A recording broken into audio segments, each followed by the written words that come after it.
Olá, olá! Comunitarismo ou populismo? Esse é o título do capítulo 5 de um livro que eu estou comentando, quem tem acompanhado, A Revolta das Elites e a Traição da Democracia. Tenho colocado lá o comentário sobre os outros capítulos na minha página no YouTube, prof. Renato Martini, para quem tiver interesse.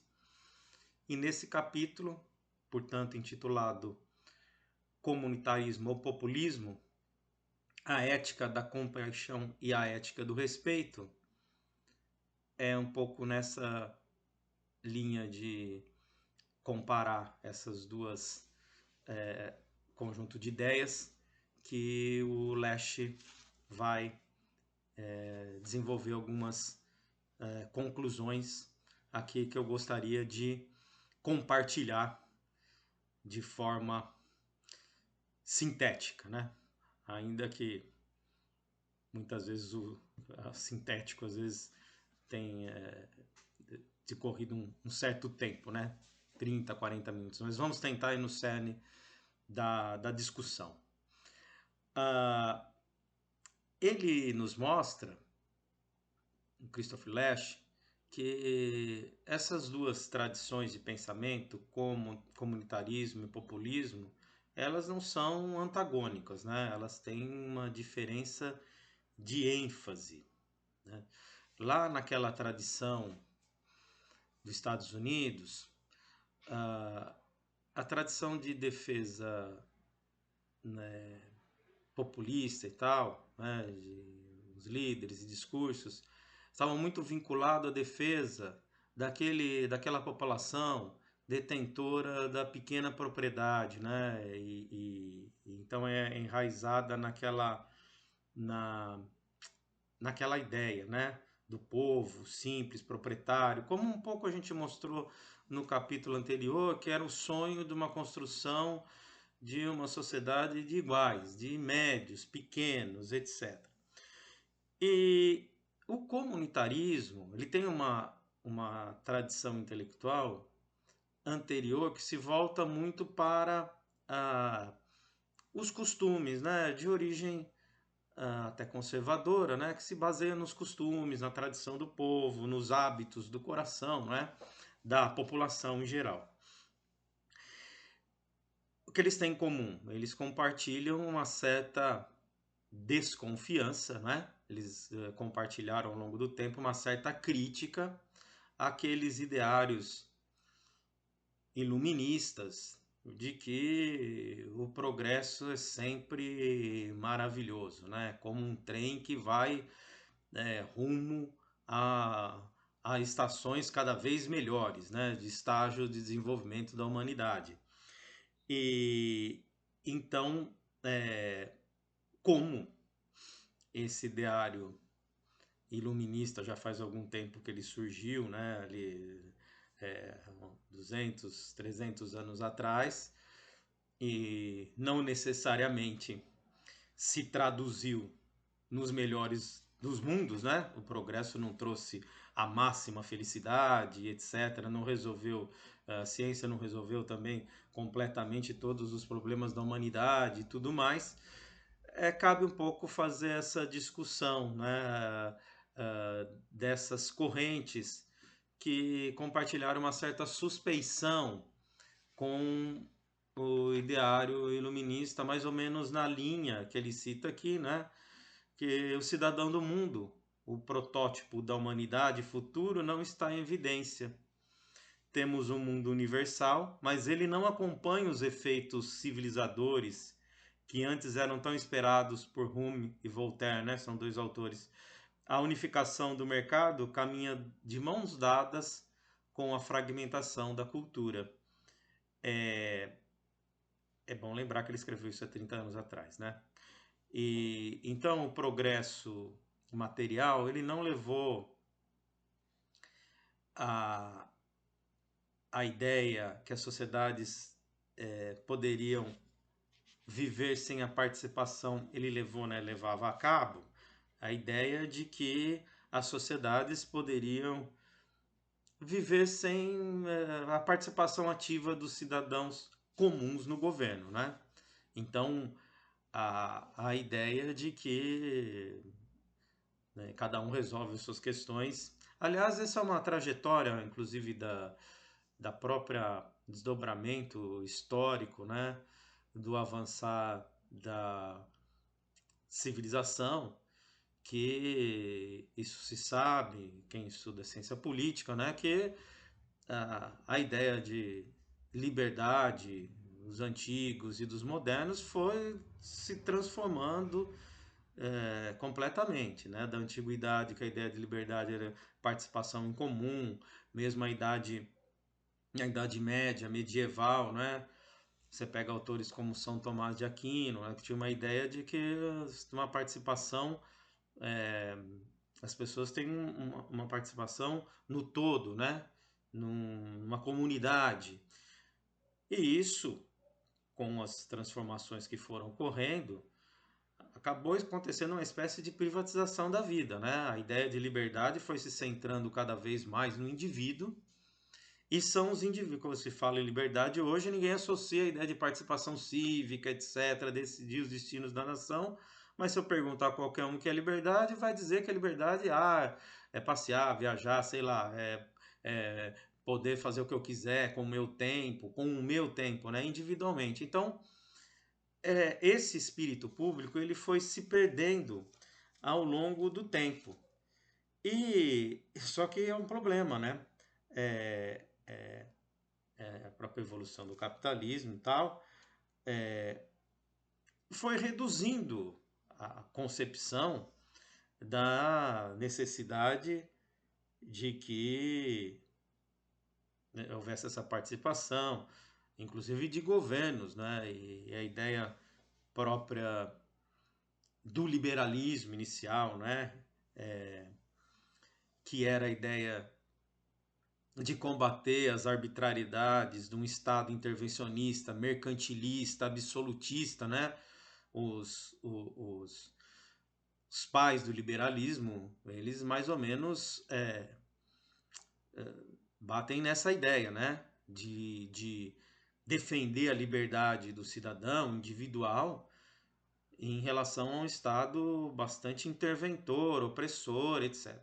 Mas com o decorrer da história, hoje, uma corrente do próprio liberalismo que é a ideia de cai nessa ideia do extremo individualismo de privatização de tudo, etc., né? De espaços, e se perdeu aquela ideia, né, do comportamento moral, que inclusive existia nos iniciadores. O Adam Smith, por exemplo, fala da necessidade, né? Tudo bem, no âmbito do mercado, você busca os seus interesses, tem o seu egoísmo, vai atrás dos seus negócios e acaba favorecendo outros, né? O padeiro que faz pão e monta uma padaria, abastece o bairro, a população, mas ele tem outras esferas da vida dele em que perpassa uma moralidade, ele tem a vida em família, ele tem a vida no seu bairro, etc. É importante que ele tenha essas outras relações, né?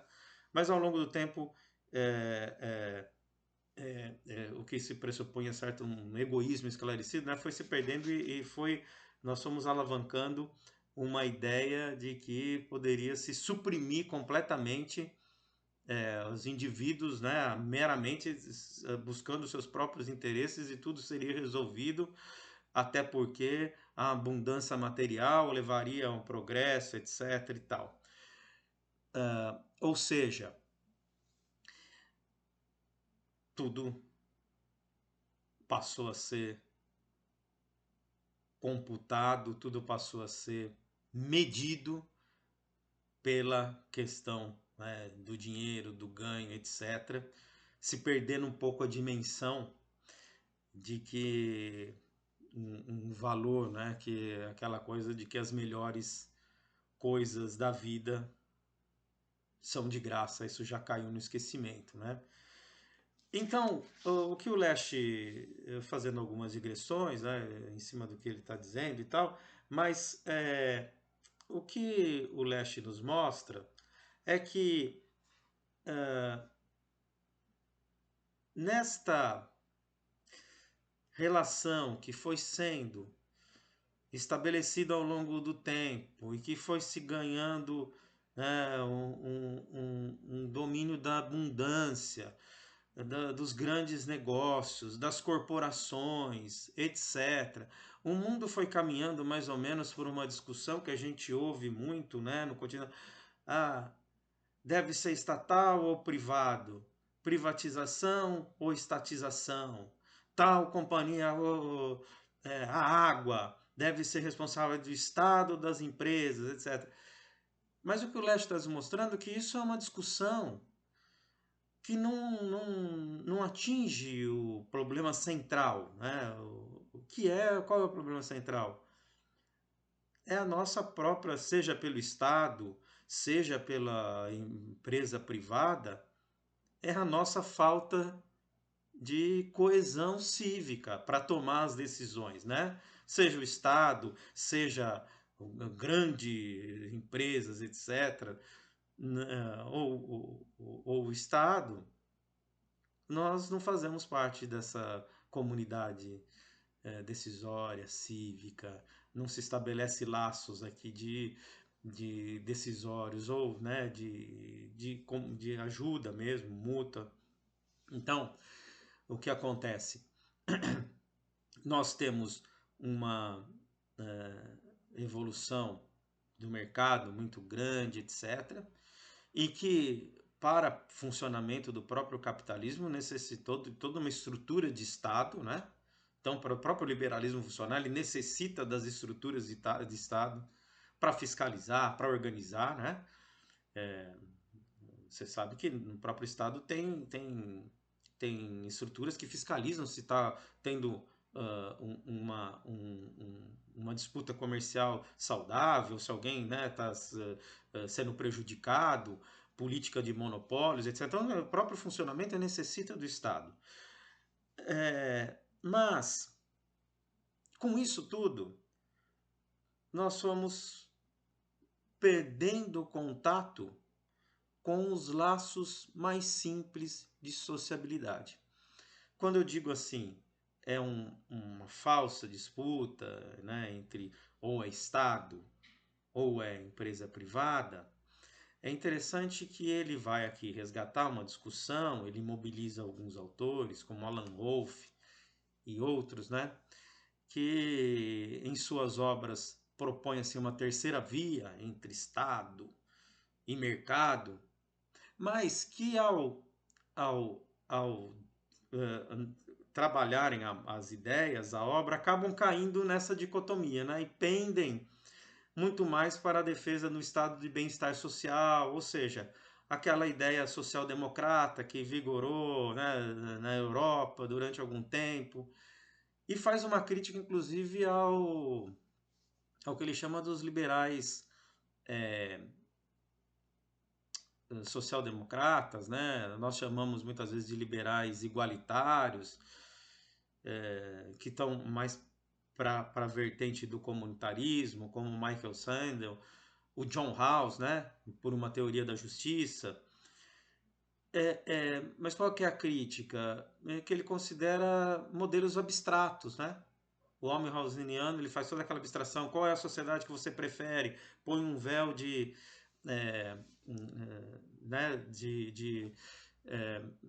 imagina em que lugar você quer nascer na sociedade, e aí você quer que seja uma sociedade, então pressupõe que você quer que seja uma sociedade que nem tanto desvalorize os que têm uma cobertura social, uma base social para quem é pobre, porque você pode nascer pobre, mas também não quer que quem possa acumular, tal, enriquecer, seja impedido disso, porque você também pode ser alguém talentoso, né, esforçado, etc., que chegue a ter uma dimensão que se diferencie, que socialmente e economicamente esteja mais acima, etc.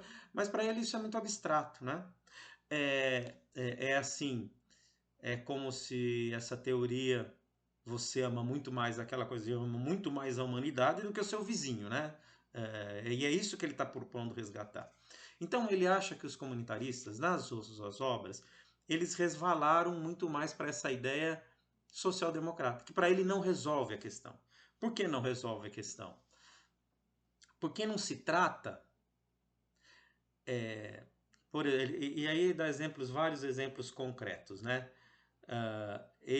O comunitarismo e o populismo, que eu vou explicar o que é, né? Ele se identifica mais, mas eu vou falar que tipo de populismo é. Eles rejeitam tanto o mercado como o estado de bem-estar, buscando uma terceira via. Então, por que evidentemente, rejeitam o mercado porque não resolve todos os problemas de relações, etc., né? Então, há falhas, desigualdade, etc. E tal. Mas o estado de bem-estar social também, essa ideia de jogar toda a responsabilidade pelo Estado, também não gera cidadãos ativos, altivos, né? Gera cidadãos que apenas se veem como receptores de direitos, mas isso não estimula uma participação cívica também. Sei lá, vamos para exemplos mais concretos. Então, o que ele está... ou seja,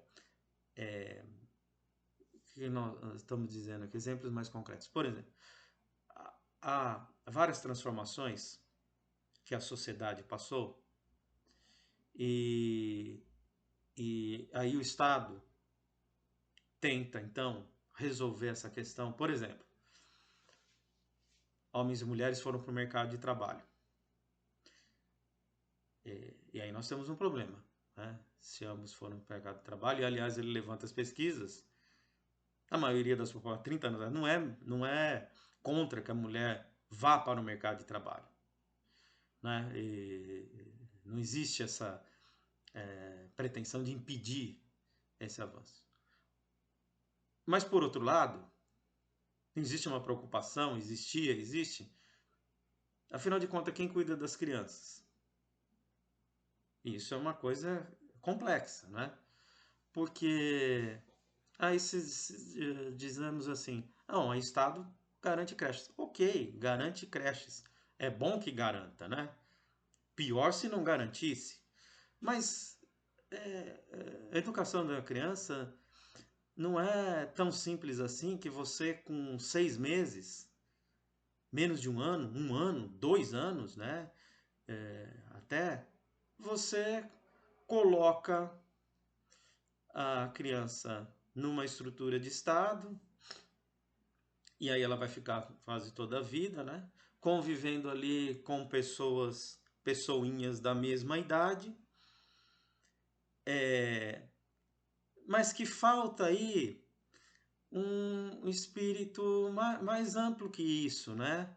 Que só as relações mesmo mais íntimas podem dar, familiar, de amizade e etc. Então, por exemplo, ele mostra isso. Quem é mais, tem um pouquinho mais de idade, no meu caso, há de se lembrar das nossas experiências de rua, né? E isso acabou. Experiência de rua, que eu digo é o seguinte: havia um espaço talvez que tomasse mais parte do meu tempo na minha infância, que era brincar na rua, andar de bicicleta, jogar bola no terreno baldio e etc. Esse espírito ali é um espírito comunitário. Às vezes você tinha crianças que tinham mais idades e menos, os mais velhos cuidavam dos mais novos, o pipoqueiro da esquina te dava uma bronca que estava correndo, fazendo alguma coisa, estrepulhou, andando com a contramão com a bicicleta na rua contramão, e você ali, né, se assustava e acabava respeitando. Então, eram laços autênticos, né, de comunidade. Isso se perdeu e isso é insubstituível, né? Então, ok, você manda a criança para uma instituição de Estado. Ali vai ter toda a teoria pedagógica de como ele deve tal se portar, se pensa as maiores, né? As melhores teorias, etc., como educar, etc. Mas ao mesmo tempo, veja, havia nesse espírito comunitário, você tem algo que é a própria ideia de respeito à autoridade.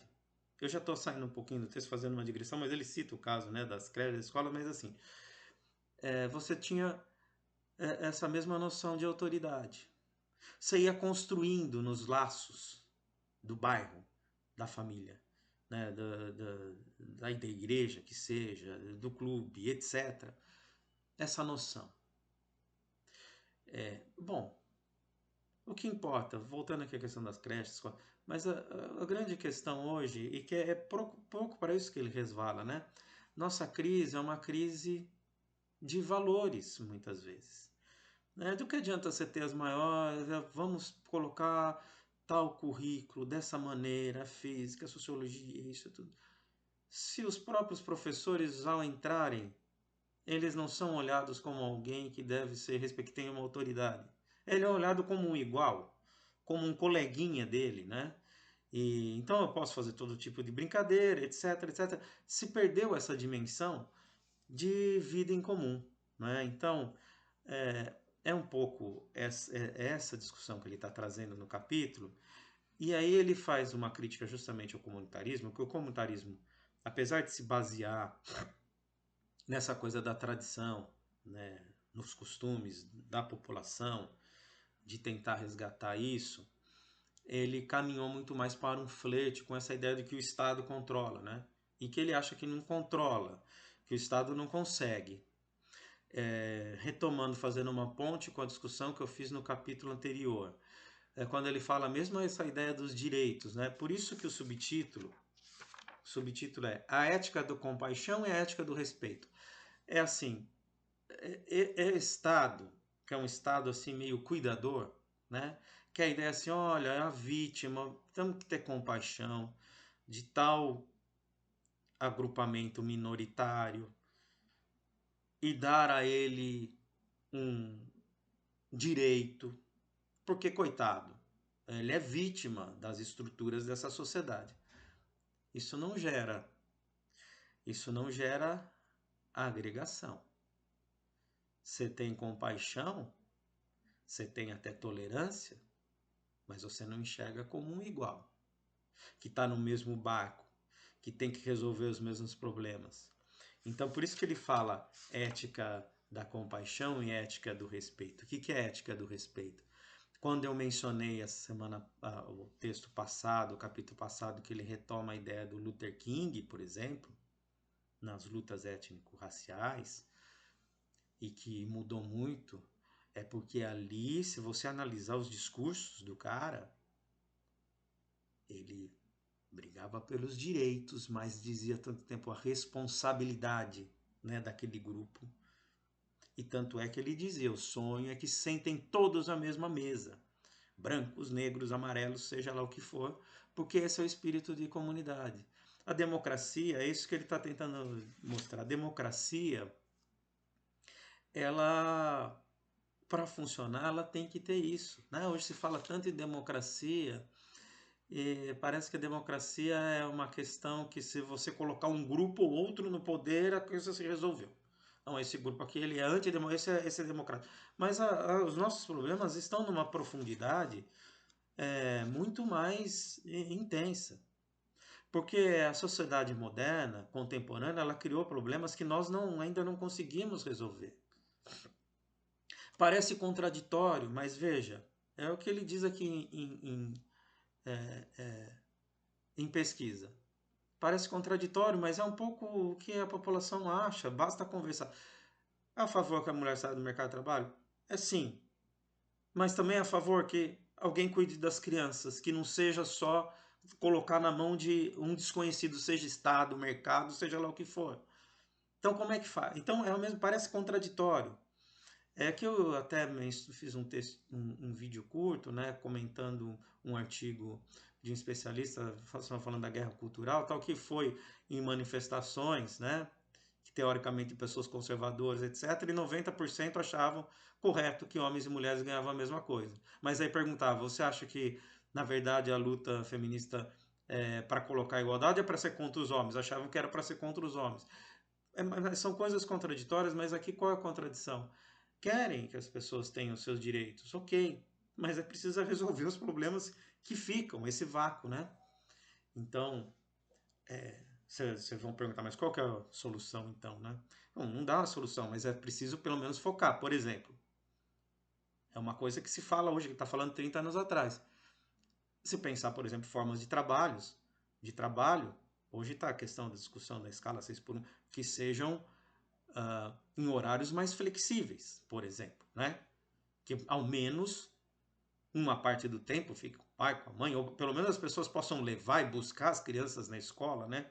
Que já é uma grande coisa. Inclusive, outro dia eu estava até vendo, né? Saindo um pouquinho aqui do texto, mas está dentro da discussão, né? Uma discussão, um grande professor aí da sociologia de trabalho, etc., em que ele dizia que tem notado o seguinte: às vezes as pessoas não querem a CLT, que garante muito mais direitos, mas dizem o seguinte: bom, mas eu não tenho CLT, mas eu tenho flexibilidade. Pelo menos eu posso levar meu filho na escola, eu não preciso trabalhar no horário que eu tenho que levar meu filho na escola e buscar meu filho na escola, né? Bom, esses são assim exemplos concretos, mas a discussão que ele está dizendo é justamente é, resgatar o espírito comunitário, porque as pessoas são tanto a favor do feminismo como são tanto a favor da família, né? E se você perguntar isso há 30 anos atrás, e se faz essa pesquisa também, as pessoas acabam tendo a mesma visão de uma defesa, são família. Por que a família pega tanto, inclusive nos discursos políticos? Porque as pessoas elas se apegam a essas ideias, que estão vinculadas às suas tradições, aos seus costumes. Elas sabem que no frigir dos ovos não é Estado, não é mercado. Quem resolve é a família, é o pároco da esquina, que ele vai se consultar, comunidade religiosa. Então, não dá para a gente desconsiderar, né, essa questão toda. Quando eu falo assim,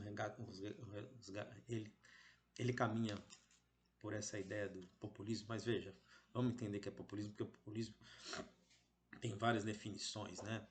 E de direita, de esquerda, etc. Mas o que ele está pensando aqui é o seguinte: ele até alerta, por falta de uma denominação melhor, né, para não se confundir com esse comunitarismo que acaba bebendo nessas abstrações e que acaba caindo no estado de bem-estar social. Né? Ele já está, inclusive, fazendo um diálogo com autores que são muito insensados na política contemporânea, como John Rawls, etc., mas que ele diz que é uma coisa abstrata. Né?